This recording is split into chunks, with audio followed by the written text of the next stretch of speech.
Oh. Oh my God.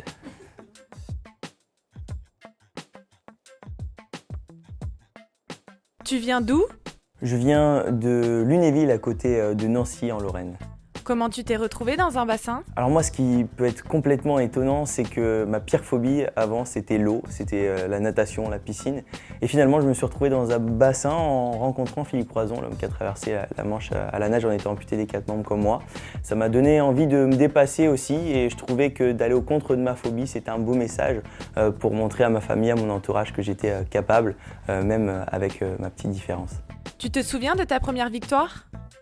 Je me souviens de ma première victoire en compétition, c'était en championnat de France. Je suis venu à ce championnat avec pas trop d'ambition, c'était plus de la découverte. Et finalement, j'ai fait médaille d'or sur 50 mètres d'eau, et c'est là que je me suis dit, ah, il y a peut-être un truc à jouer là. C'était comment les Jeux de Rio? Les Jeux de Rio, c'était juste exceptionnel. Quand on arrive aux Jeux paralympiques, tout est grandiose. Les infrastructures, le monde qu'il y a dans les gradins, exceptionnel. Et ta dernière médaille, c'était quand? Ma dernière médaille, c'était au championnat du monde de Londres en septembre.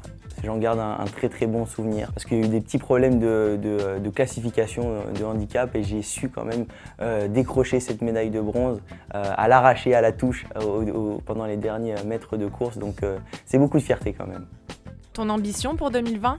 Mon ambition pour 2020, bien sûr, c'est les Jeux paralympiques de Tokyo. Ça va être juste énorme, et du coup, je vais tout faire pour me qualifier parce que je vais d'abord devoir faire des minima au championnat de France pour pouvoir partir là-bas. Tu nous emmènes? Bien sûr, j'emmène tout le monde, BPCE, les collaborateurs. Venez tous avec moi. Pas marre de parler de ton handicap? J'en ai pas marre de parler de mon handicap parce que pour moi, c'est quand même important d'en parler, parce qu'un de mes objectifs aujourd'hui, en plus du sport et tout ce que je fais à côté, c'est de changer les mentalités sur justement la différence en général, pas que le handicap. Aujourd'hui, le mot handicap, il fait peur, et moi j'ai envie de montrer que il peut nous arriver n'importe quoi dans la vie, on peut faire quand même de belles choses, même si voilà, on a un accident, une maladie ou des choses comme ça. Comment BPCE va t'aider? Le soutien de BPCE, il va m'apporter énormément de choses, bien entendu, de pouvoir m'entraîner dans les meilleures conditions possibles pour aller en forme aux Jeux paralympiques de Tokyo en 2020. Et puis aussi, pour moi, ça va être de pouvoir échanger et partager cette aventure avec tous les collaborateurs. Champion, acteur, mannequin, chroniqueur télé, tu n'as aucune limite? Jouer de la flûte, si, quand même. Là, je peux pas faire... Un message pour tes nouveaux fans de BPCE? Eh bien déjà, je voudrais dire un grand merci à BPCE et à tous les collaborateurs. J'espère qu'on va vivre une aventure juste exceptionnelle tous ensemble, et je vous dis à très bientôt.